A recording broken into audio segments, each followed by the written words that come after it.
That's our job. That's one of the most important part of our jobs in the homeowner's process is to accurately go through those calculators and get you that total rebuild number. And that's what your insurance policy is based on.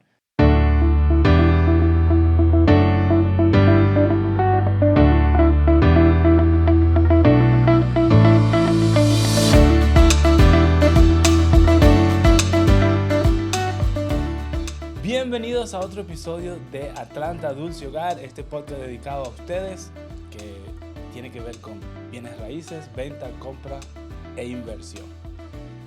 I'm going to talk in English now because I have a great guest that is an insurance agent. His name is Dodson from Clearview. Thank you so much for coming, man. No problem. Thank you for taking the invitation. I really yeah. appreciate you. And I'd like to begin with, what is something that you must have in your house? Let's say the kitchen. I don't know if it's that important if you like cooking or something. If you like to eat, you probably want a kitchen. Yeah, that's right. I like to eat, so I need a kitchen. Me too. You can notice. That's right. That's right. We're not slouching. What else is there that you must have? I don't know, like a bonus room, like a theater room. Yeah, something. I mean, you look at the utilities for the house. We're in Georgia. Mm-hmm. Air conditioning is kind of a big thing. And apparently we have super cold winters now too, so your heat. Yeah, the heater.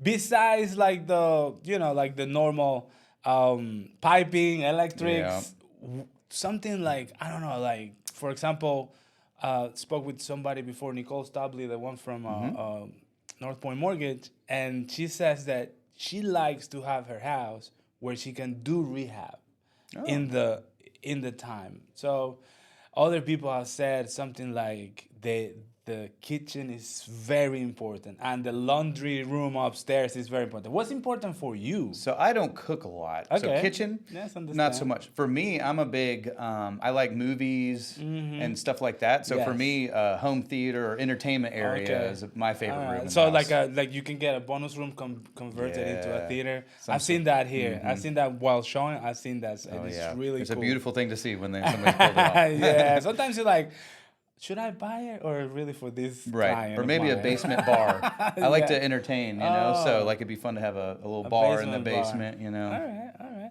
That's great. How about yard? Is that something that you must have? That's a give or take for me. Yeah. Too much work. My daughter's a teenager now, so she's not, we're not throwing the ball in the yard or anything, Okay, she's going more like that. I want to be with my friends. It's all makeup and, go hang out with friends and stuff. I see. Oh, wow. Mine's are 6 and 3. Still want to go around. Oh, my God. Good time in the yard at that energy. age. Yes, a lot. Okay, getting into your expertise, insurance. Mm-hmm. What's your play? What role do you play in this area, like in real estate? Sure. So obviously y'all are buying and selling, helping people buy and sell homes, right? So in order for a buyer to be able to buy that home, part of the process is they have to have insurance to get mortgage approval, right? Final approval. Why would they want the house to be insured? Well, as they say, y'all might use this too. Yeah. Your home is going to be one of your largest assets in your life, right? Your largest purchases in your life. So the insurance is there to make sure if that largest asset of your life burns down or something disastrous happens, that insurance is there to help you rebuild it back up without going broke. Like a tree going into the roof? Tree, frozen pipes, I mean, something as simple as the dishwasher hose coming loose and pouring water all over the place. Happens more than you think. Yeah, it happens to me. Little things like that. Oh, there you go. Washing machine. Were you in my house? Yeah, hot water heater. Water is a big thing with insurance. A lot of water incidents. And to understand this, or to like have people understand it even more, they want the house insured just because it's something that is, if you it's lose required. It's required. But why is it required? I mean, I'll take good care of my house. Well, and that's great, but as long as there's a mortgage on the property, you don't they have a vested interest. They own your property. Well, sometimes 97%. Yeah, exactly. So they're requiring you to make sure that their investment is protected. It's not really about you. Exactly. It's about them. But it's not a bad thing. I mean, Most people financially everybody. cannot afford to pay out of pocket for most of the losses that occur. For more. In my neighborhood, there was I think it was end of the summer almost, and there was a big wind storm. Mm-hmm. There was a tree, like a big branch that fall into the house. The house was sold 1 month before. Oh my gosh.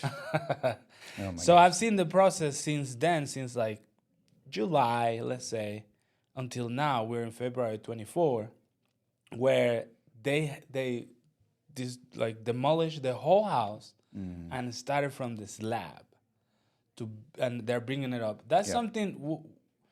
How like I really want to know what's going on there. Like, sure, it was sold for like $369, $359. I don't remember. That house was big in equity because of all the past things that happened during the pandemic and all the equity that people gained during that time. And now they bought it 1 month later. The tree falls into the house, and they go to assess the damages, the loss. As an expert, what happened there? Well, I mean, so and you're saying that's the scenario where they ended up going slab up on the home. Yeah, they did that. So sometimes, depending on I'm no construction expert, but sometimes depending on how it's just like in a car accident too, right? Sometimes your car may not be totally destroyed, but depending on the cost of the repairs versus the value of the car, they'll total loss it. And be like, hey, it's better to. We're just going to pay you off for the car. In the house situation, sometimes depending on how the damage occurred. I mean, I've seen trees just slice through homes like butter. Wow. And there's no other option but to tear everything down and start over again. So it was better. Now they got a new home. Right. It is totally different. Yeah. Do they? So I'm guessing because of what I'm seeing, they didn't have to build the same house. Well, yes and no. Yes and no. Okay. So insurance is designed to do what's called indemnify you. Okay. Basically that means make you whole from the second before the loss occurred. Okay. But to the same specifications.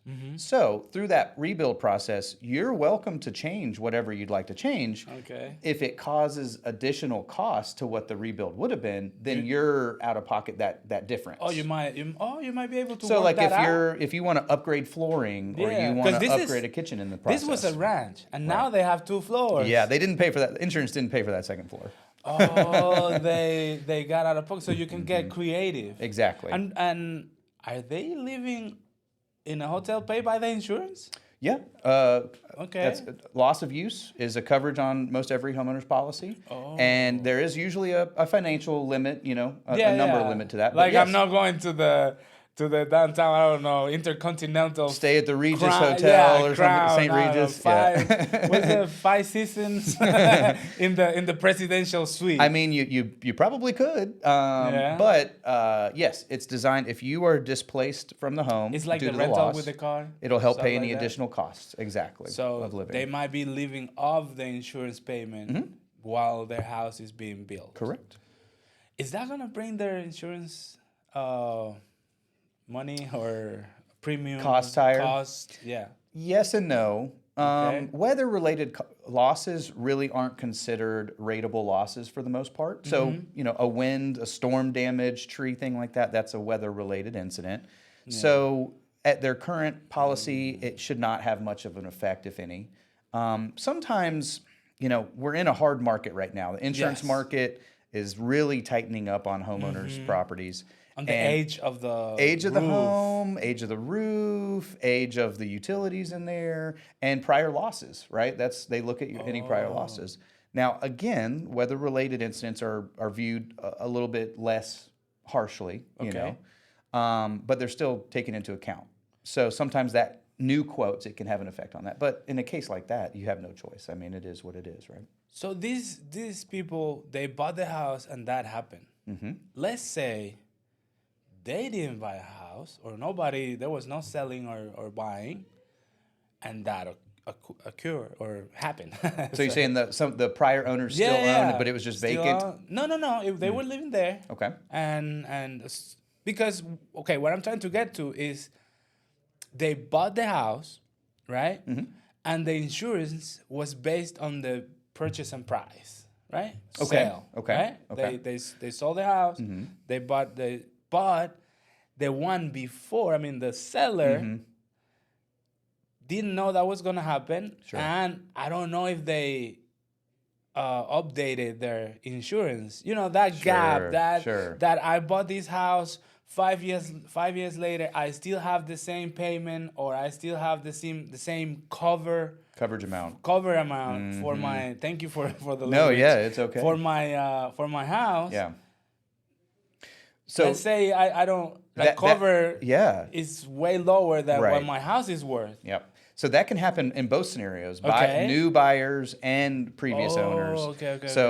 Actually, there was a case recently that an agent brought to me where her previous buyers, had bought a house a year ago. Okay. And so this was a new policy that had just been written. A year later, the house burned to the ground. Oh. And the policy that was issued did not have enough coverage on it.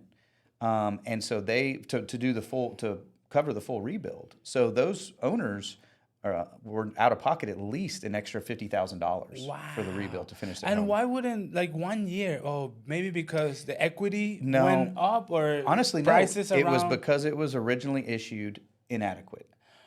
Oh, so they didn't do it on the purchase and sale? They did it on... So first of all, this is a common misconception. Okay, please. Your dwelling coverage amount on your policy is for insurance is never based on your sell price. Oh. It's based on the rebuild value for the home. Because your sell price is a market value, right? That's including land value, it's including location value, it's including curb appeal and what the market's doing, right now. But that rebuild... If somebody bought a house, then they put more money on top of it just because they wanted to. Exactly. It's not, we don't care about your mortgage amount, we don't care about the sell price. Okay. What we look at is the square footage, the materials used in the home, the quality of the build of the home, all of that. And all of these insurance companies have a rebuild calculator tool. Okay. So we go in as an insurance agent. That's our job. That's one of the most important part of our jobs in the homeowner's process is to accurately go through those calculators and get you that total rebuild number. And that's what your insurance policy is based on. If there's a fire, if there's a tree that falls through the house and it has to be rebuilt up. So it's basically rebuild. They can labor and materials. Appraisal can be done on rebuild. It does. It doesn't have to be done on market value. That's very helpful. One of the most of the appraisals that are done, there's a little section that says replacement cost new, and that's like a rebuild value. That's what you look at. Sometimes. Do you get that from the buyer? Agents or sometimes? It depends. Sometimes the buyers will have it. Sometimes we'll get it from the agents. Okay. And then sometimes people just won't have it, or it's not always necessary. They don't want to give it, or that's mine, I pay for it. Yeah. Oh my God, yes. yes. Or they don't trust the insurance guy. Why do you need that? It's like. Well, to cover you. Right. We want to make sure you just had a professional. They may think it's like, no, if you see that price, you're gonna base me on this price and that. People sometimes are just very secure with their information. So okay, now that we're talking about that, now is that how is a way, or do you have a way to get discounts? To get discounts, of course. There are multiple ways. So one of the first ones, the most common, is just having a monitored home alarm system. Okay. And actually, it has to be connected to the ADT or one of the big.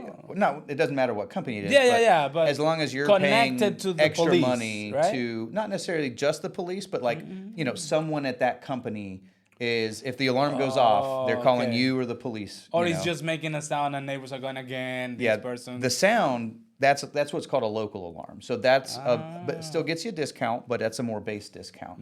The subscription service to the company is the full monitored alarm system. Because the company doesn't want anything to happen. Right. They might contact the police. Right. Hopefully it helps you. Well, and the big thing is like fire, right? Okay. So if smoke detectors are going off and you're not home, so you wouldn't know about it. Exactly. They're calling the fire department to help put that out. So it's a smaller company. Hopefully a smaller loss. The alarm went off because it's on fire. Hey, go there. And then instead of burning the whole thing, only the garage or only the part of the kitchen. Yep.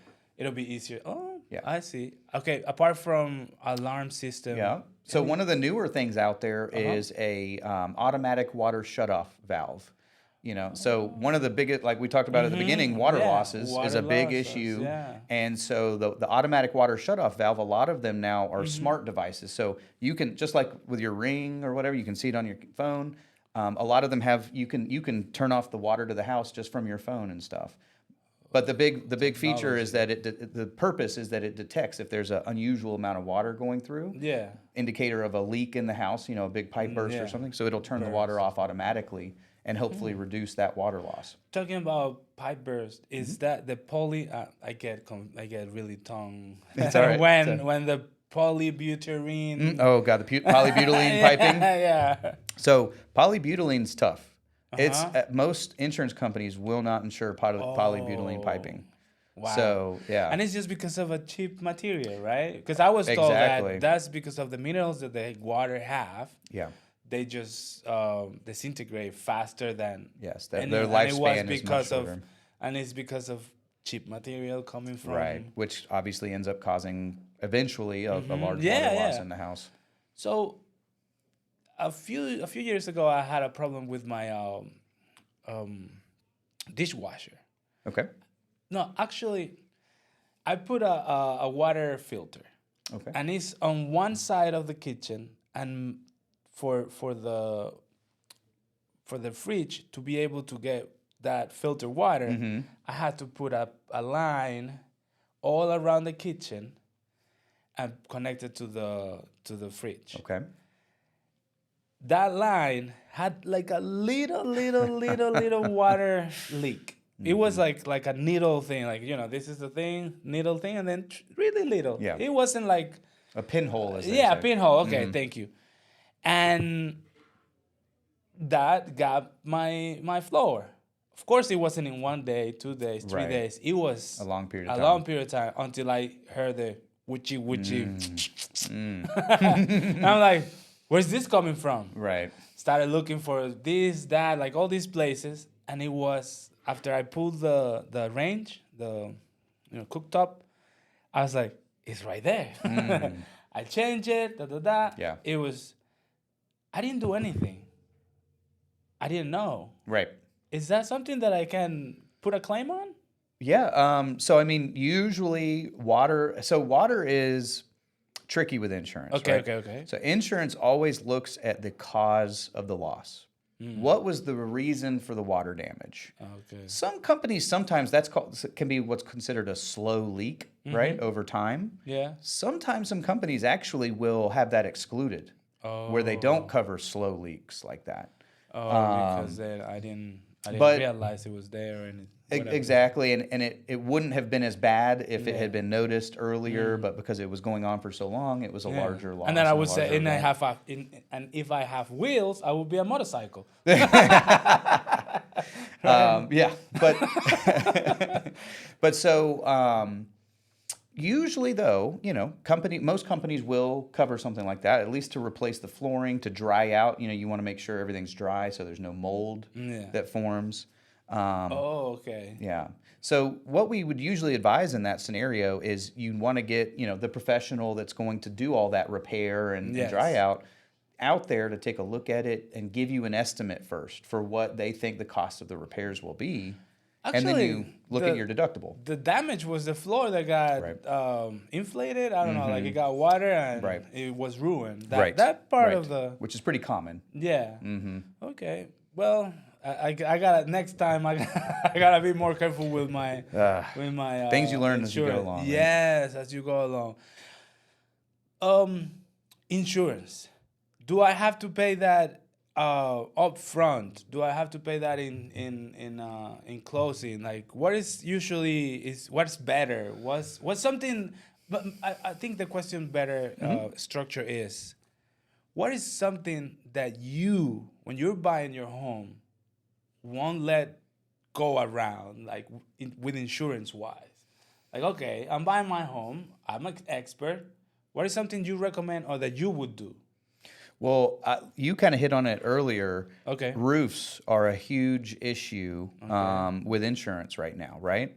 So if I was buying a new home or if I was looking at a house, the first thing I would look at right now is the roof age, because that can absolutely make or break your insurance experience. Yes. Right now, there's a large portion of companies that aren't even insuring, they're not even quoting homes if they have roofs over 15 years old. 15. Yeah.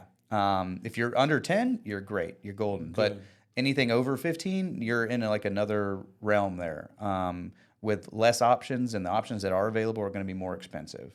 So that's going to be the first thing I'd look at. But also just the condition and appearance of the roof, because as soon as you start a new insurance policy, the first thing that company does is they send out their own exterior inspectors, sometimes a drone. Yeah, exactly.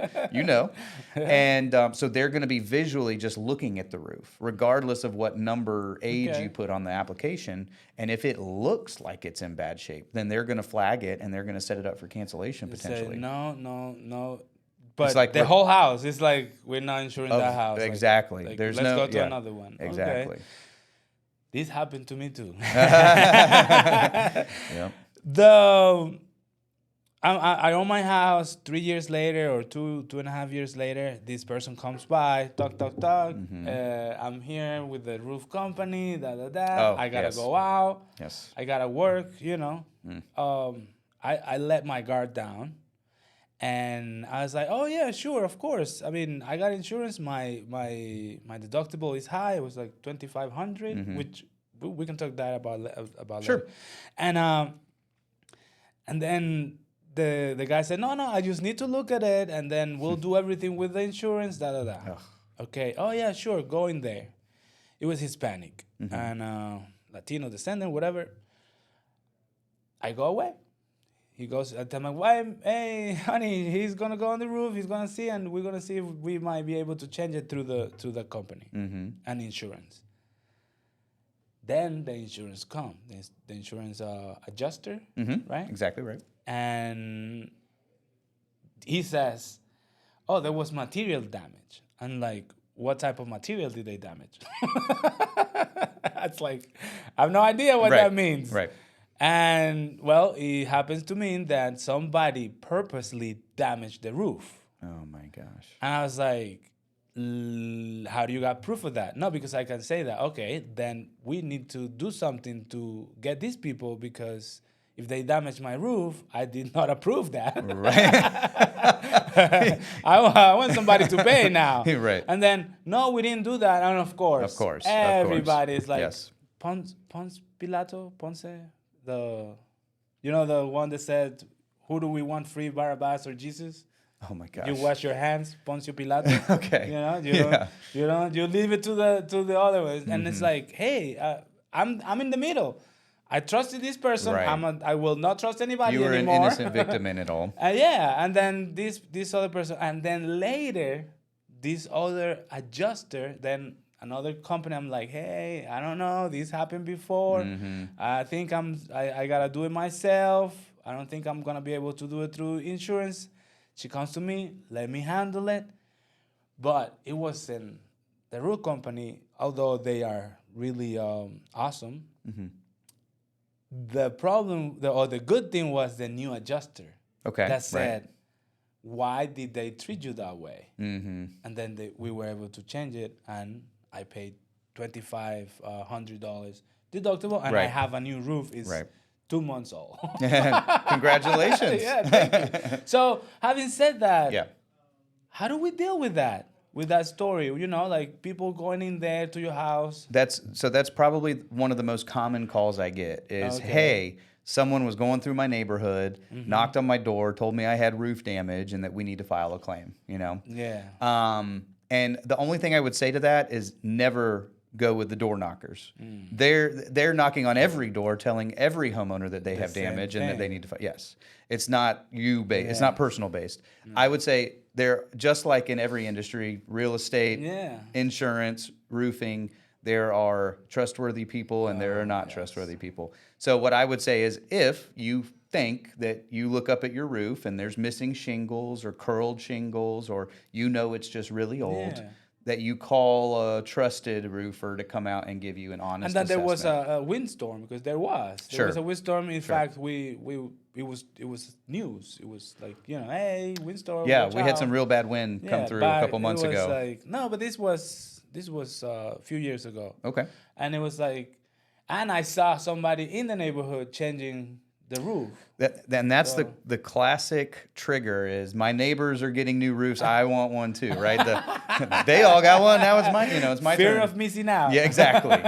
Fear of missing out on a new roof. Yeah. And it's so individual based, right? Your neighbor's roof could have been a lesser quality shingle, could have been an older roof, could have just been hit harder because of less tree cover or barrier. There's so many scenarios that just because your neighbor's getting a new roof does not mean you need one. But then this adjuster was nicer to me, I guess, right? Because we changed it after and she saw the claim. She called me and said, "Hey, I see this claim. I don't think they treat you right. Yeah. I'm gonna do everything in my power." That's fantastic. Yeah. Yeah. And sometimes it does come down to just the person that you are lucky enough to get, So don't talk to them. Be nice, be kind. Yeah. But here's the other mistake some people make is that they get that roofer that gets up there, and first of all, you never want to give your roofer control over your insurance claim, right? There you go. So don't sign anything with them because I had one client where we had just moved him a couple months prior to a new insurance policy, and he signed over all, the control to the roofer, and the roofer turns in a claim that predates the policy. So now he's got a claim on his record that is not even fileable because there's no coverage on that policy. Oh, wow. Yeah. So it really messed that guy up. Oh, wow. So you just... what I would just recommend is just contact whoever your agent is, before you do anything. Insurance agent. Insurance agent. Okay. To make sure that they walk you through all that to make sure you... Through that process. Exactly. Okay, let's go see if you have wind damage. They can't stop you. It's your policy. They can't stop you from filing a claim if that's what you want to do, but you need a little bit of guidance sometimes on the insurance. And also too, like, I don't know, please correct me, I'm not an expert in insurance, but also if there was a big storm... Sure. Like, I don't know, like a hurricane coming now that it's getting to Georgia, which is crazy. Right, sometimes. Irma, I remember Irma getting here. Oh, yeah. So that also gives you like, hey, I just want to see if there is any damage. I want to see if my roof is... Or I have a leak, and it might be because of that, because I didn't have it before the storm. Sure. I don't know. Well, again, claims is the last point that you want to contact them. So because first your agent, talk to him. First the professional that's going to do the repairs, right? Whether that's the roofer or the plumber or the flooring guy. You want to get the professionals involved and get their estimates and assessment for what the damages are. Okay. Then you take that information, talk to your agent to run that by them. If you've got a flooring damage that's $3,000, but you've got a $2,500 deductible, there's no point in filing that, right? Claim. Exactly. And then at that point, once you guys know for sure that you think you've got a claimable incident, then you talk to claims and open a claim. And then what is a reasonable deductible? That's very situational based. Okay. The first thing you obviously want to look at is if you have something happen, do you have the cash to come out of pocket $2,500 if you had to, right? If you don't even have that, then it's not a realistic deductible for you. Yeah. Also, no, but put it higher because then I pay less, right? Which is fine, as long as you're financially prepared to pay that $2,500 if you need to. If something happens. Right.